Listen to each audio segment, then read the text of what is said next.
ظاهرا که پدر بزرگواری به نام آقای عبدالرحمن ترکمانی درگذشتن. جهت اطلاع عموم خب چه باید بگیم به نظر شما وقتی که چنین خبرهایی میدن؟ انا لله و انا الیه. غیر از این دیگه نباید چیزی بگیم. مسئله دوم برای بازماندگان: اعظم الله اجرکم و احسن عزاءکم و غفر لمیتکم. وقتی خبر به ما میدن باید این جمله رو بگیم: انا لله و انا الیه راجعون، قبل از این که حرفی دیگه به زبانمون بیاد. شاید در وفات و در گذشت افرادی که سخت مریض باشن یا سالهای سال بیماری‌های مزمن داشته باشن یا پیر باشن خیلی راحت بگیم انا لله و انا الیه راجعون. بعضی موقع پسوندش هم میگیم الحمدلله، راحت بود، خیلی زجرکشی. ولی گفتن این جمله وقتی که یک جوانی که خیلی براتون عزیزه یا شخصیتی که خیلی عزیزه یا همسرت که با عشق باش ازدواج کردی تو عمر جوانی یا شوهرش یا اولادش، اگر اولین جمله‌ای که بر زبانش آمد و از دلش نشأت میگرفت و جزء عقیده و باورش بود گفت انا لله و انا الیه راجعون، یعنی مجال نداد که اول بگه آخ چی شد چه خبری. این یعنی شکست. اول باید بگه انا لله و انا الیه راجعون. این جمله تعادل دهنده زندگی من و توست. انسان در زندگی دو تا بال داره برای پرواز کردن و سبک شدن و عروج گرفتن و اوج گرفتن. دو تا بال لازمه، یکی بال صبر و یکی بال شکر، که صبر و شکر هر دو یکی هستن. در حقیقت صبرم نوعی از تشکره. باید بگیم انا لله و انا الیه راجعون. این قوت و توانمون رو حفظ میکنه. قوت و توان آدم چیه؟ ایمان آدم. وقتی تو شکایت خدا رو پیش خلق خدا کردی دیواری کوتاه‌تر نبود، حالا چه خاکی به سرم بریزم، بچه هام بی مادر شدن، بچه هام یتیم شدن، بی پدر شدن، حالا که روزیشون میده، حالا که خرجشون میده. سبحان الله. اگه تو چشکم مادرت بودی که خرجت داد؟ که به اونجا غذا میرسون توسط لوله ناف، اونجا تو رو تغذیه میداد خداوند. وقتی اون روزیت قطع شد، همون دایه لوله ناف مادر رو گره میزنه، روزی تو سینه مادر قرار میده. نباید حرفای بی ربط بزنیم. بعضی موقع پارچه هایی میبینیم مینویسن مرگ نابهنگام فلانی را. میدونی چه توهین به خداونده؟ مرگ نابهنگام یعنی زودرس.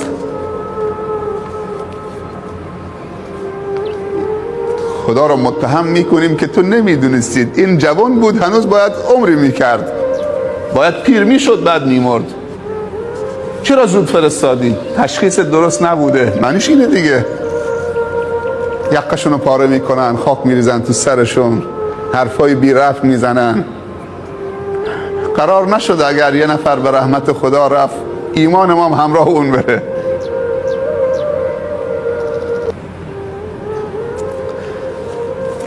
بهترین جمله که ایمان انسان و تعادل انسان رو حفظ میکنه قبل از این که حرف دیگر شیطان بهش القا بکنه: انا لله و انا الیه راجعون.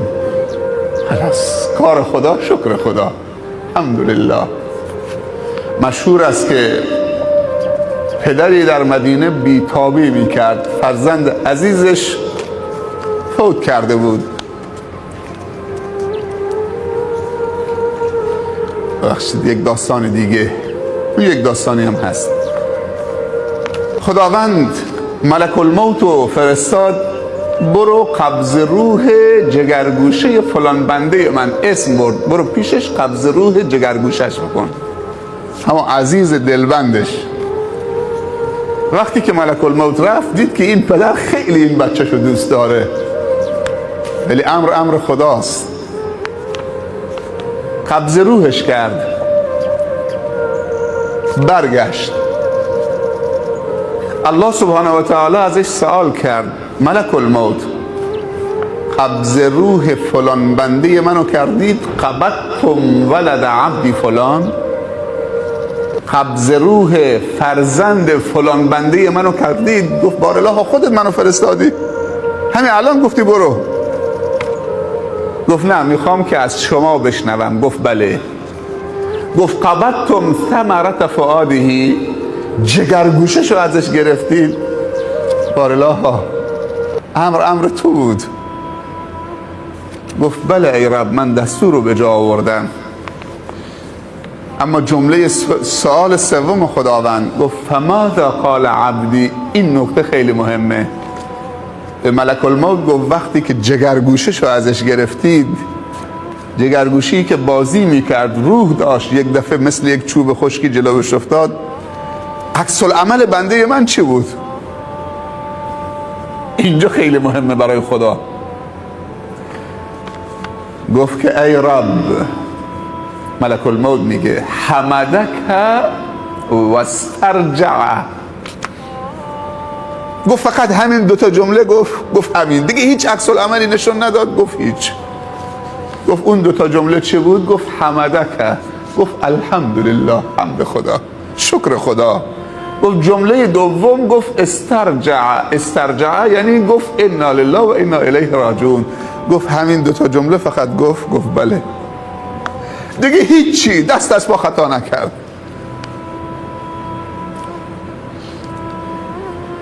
در جواب ملک الموت خداوند گفت که برید در قلب بهشت، برید در قلب بهشت، ابنو لعبدی هذا بیتا و سموه بیت الحمد. برید در قلب بهشت برای این بنده صبور و شاکر و شکرگزار من قصری درست کنید، بنا کنید و رو سردرش بنویسید این خانه خانه حمده و سموه بیت الحمد. این خانه حمده، خانه حمد و تشکر بنده شاکر منه. پیامبر صلی الله علیه وسلم میفرمایند هر کسی اولین جملش هنگام مصیبت انا لله و انا الیه راجعون باشد و بعد این دعا را بخواند اللهم اجرنی فی مصیبتی و خلف لی خیرا منها، این دوتا جمله هم بگه خدایا در این مصیبت بزرگ به من پاداش بزرگ بده. پاداش بزرگ در مقابل چیه؟ در مقابل صبر بزرگ. این دوتا جمله هم باید اضافه بکنید. اللهم اجرنی فی مصیبتی، خدایا به من اجر بده توی مصیبتم، من صبر کردم، هیچی نگفتم، نه یقه پاره کردم، نه مومو پریشون کردم، نه جیغ زدم، نه گریه های با صدای بلند، نه خاک تو سرم ریختم. وخلف لی خیرا منها، و خدایا این چیزی که از من گرفتید بهتر جایگزینش کن.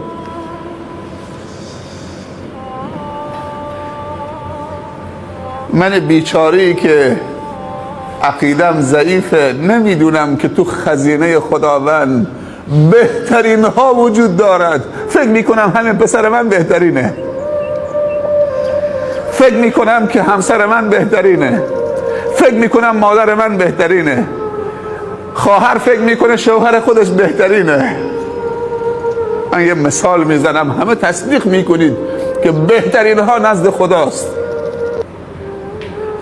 پیامبر صلی الله علیه و سلم میفرمایند هر کسی بگه انا لله و انا الیه راجعون، اللهم اجرنی فی مصیبتی، به فارسی بگید اشکال نداره، واخلف لی خیرا منها، خدایا من به خاطر تو صبر میکنم، به من اجر بده.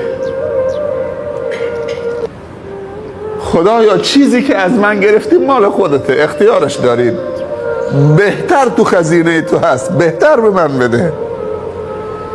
پیامبر صلی الله علیه و سلم می‌فرماید هر مسلمانی و مؤمنی که لحظه ورود خبر مصیبتی این سه تا جمله رو بگه، خدا در دنیا عوضش چند برابر به او بهتر میده، آخرت که بماند. اونجا که دیگه بیت الحمده، قصر حمده، خانه شکر برات درست میکنن. ام سلمه اسم شنیدید؟ امهات المؤمنین. یکی از امهات المؤمنین ام سلمه هست. یکی ام المؤمنین عایشه هست، یکی ام المؤمنین خدیجه هست، یکی ام المؤمنین حفصه هست. این سه تا که زیاد شنیدید. یکیشون ام المؤمنین سلمه هست، ام سلمه.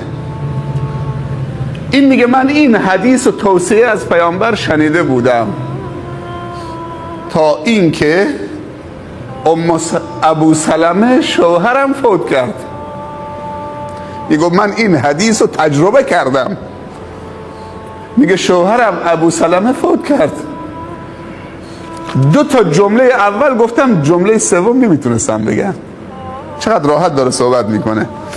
میگه جمله اول گفتم انا لله و انا الیه راجعون، اللهم اجرنی فی مصیبتی. رسیدم به جمله سوم نمیتونم بگم. خدایا بهتر از ابو سلمه به من بده. میگه من فکر میکردم که ابو سلمه تنها مرد زندگی منه، از بس که این مرد خوب بود، خوش حوصله، با ادب، محترم، پاک، کریم، سخاوتمند، نوازشگر، با محبت، هر صفت خوبی که تو انسان خوب باشه تو این میگه بود. کاری، به فکر زن و بچهش، هر کاری کردم. 2 جمله میگفتم تا جمله سوم ایست میزدم.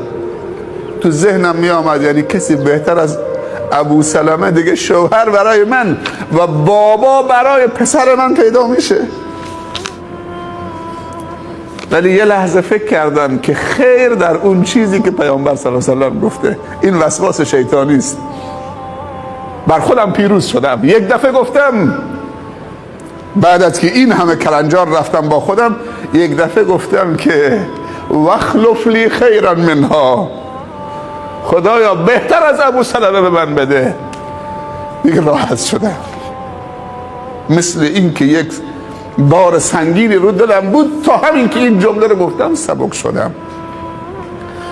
میگه بعد از مدتی صدای حلقه دروازه خونه آمد، تق تق تق. در که باز کردم، قاصدیه. قاصد کی هست؟ من قاصدم از طرف رسول خدا صلی الله علیه و سلم، خواستگاری ام سلمه. حالا چی میگی؟ میگه جا خوردم. یه بار دیگه بگو. من قاصدم از طرف رسول خدا صلی الله علیه و سلم، خواستگاری شما، که شما بشی همسر رسول خدا صلی الله علیه و سلم. به نظر شما کدومی که اصلا قابل مقایسه هست؟ ابو سلمه با رسول خدا قابل مقایسه هست؟ آن محمد که احمدش خوانند، نور چشم دو عالمش خوانند. محمد صلی الله علیه و سلم تا جایی رفت، 10 تا ما معراج داریم، 10 تا معراج، 7 طبقه آسمان، 7 تا معراج رفت. سقف آسمان 7م بهش میگن سدرة المنتهی. این معراج 8م بعد از سدرة المنتهی مقام قلم، بعد از مقام قلم عرش خدا. جبرائیل تا آسمان 7م رفت، 3 تا دیگه نرفت. گفت اگر یک قدم جلوتر بیام اینجا حد حدود منه. نور الهی بالهای منو ذره ذره میکنه. از اینجا دیگه باید خودت تنها برید. جبرائیل 7 تا معراج رفت، پیامبر صلی الله علیه و سلم 10 تا معراج رفت. حالا پیامبر صلی الله علیه و سلم آمده خواستگاری ام سلمه. همون که با خودش فکر میکرد که بهتر از ابو سلمه است نمیتونم بگم. و آخر گفت بعد از این که ام سلمه بود، مادر سلمه بود، شد ام المؤمنین. کدومی که بهتره؟ وقتی میگیم ام المؤمنین یعنی هیچ مردی از امت محمد نه در حیات رسول الله صلی الله علیه و سلم اگر اون زنش مطلقه بشه، نه بعد از حیاتش، اجازه نداره تو دلش بیاره که من با این ازدواج بکنم. حرامه، همونطوری که مادر انسان بر انسان حرامه. یک زنی که مادر یک بچه بود حالا شده ام المؤمنین. به نظر شما اگر ابو سلمه خدا زندش بکنه یک بار دیگه بیاد به دنیا، جوانتر از شب زفافش بشه، از اون شب عروسیش جوانتر بشه و جمال یوسف هم بهش بدن، به نظر شما حاضره که به رسول الله بگه تو برو، شوهرم جوانتر شده، من الان زن این میشم، تو چند تا زن دیگه هم دارید؟ این افتخار دیگه تحت هیچ شرایطی از دست نمیده.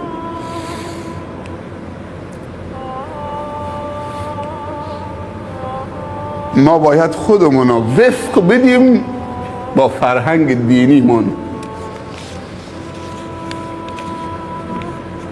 تو شادی باید خدا رو فراموش نکنیم. دیشب من گروک بودم، 10 تا داماد بود، یک مراسم خیلی خوب، 4-5 هزار نفر آدم از کل منطقه آمده بودن، صفا صمیمیت. چند شب پیش گله‌دار بودم، 21 داماد.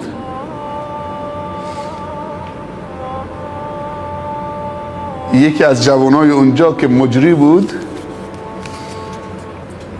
گفت که از آبا و اجداد ما نقل میکنن،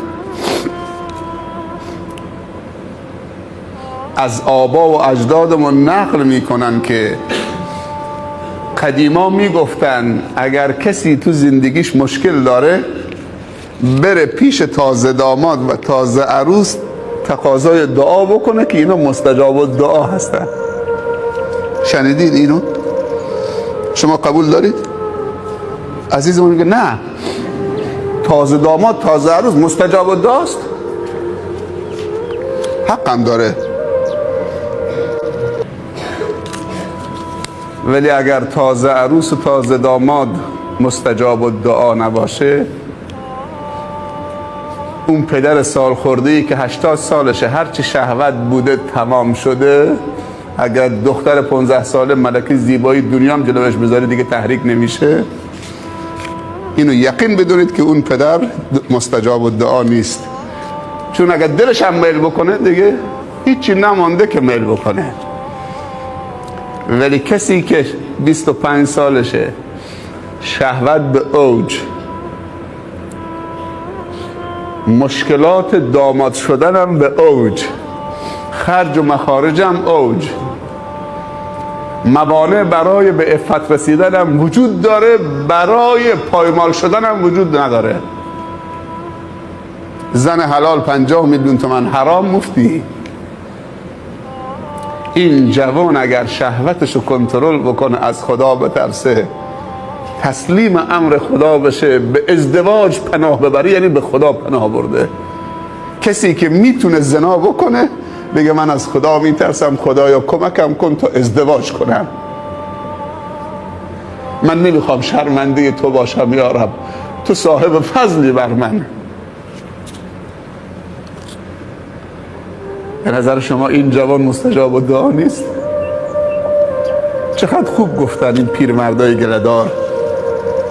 و در حدیث وارد شده که پیامبر صلی الله علیه و سلم فرمودند خداوند در حدیث قدسی اعلام کرده که 3 نفر بر من واجبه که ازشون حمایت بکنم.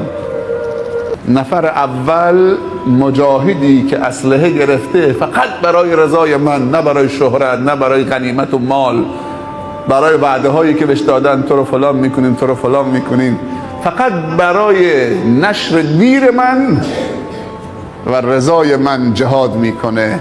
من اینو باید نصرت بکنم.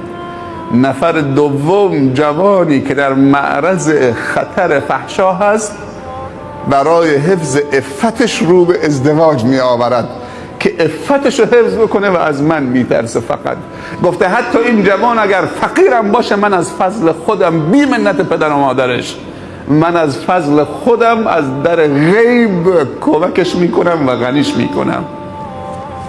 جوانی که جزو این 3 نفره و خدا میگه من ازش حمایت میکنم، این مستجاب الدعا نیست؟ ولی امروز آیا کسی میپذیره که بره پیش تازه دامادا بگه التماس دعای خیر دارم، دعای شما مستجاب میشه، من مریضی دارم صعب العلاج، دکتر گفته من کاری از من ساخته نیست، گفته فقط دعا میتونه کارساز باشه. دامادی که مسته، هنوز اون نعشگی با دیشبش که شب آخر عروسیش بود، دست ارکستر همه مست، زن و مرد میرقصیدن. عروس خانم هم از ساعت 10 صبح بردن آرایشگاه، نماز ظهر و نماز عصر و نماز مغرب و نماز عشا نخونده. التماس دعای خیر داریم. آقا دامادم که نماز نخونده، مشروبم خورده، مراسمش هم پر از مشروب بوده و بی عفتی. چرا برادرمون سرشو اینطوری میکنه؟ تازه داماد مستجاب الدعا نیست.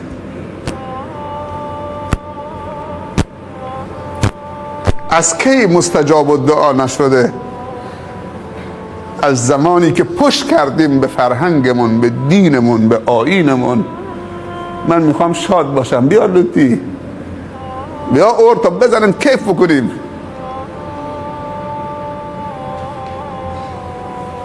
هم در شادی و هم در غم.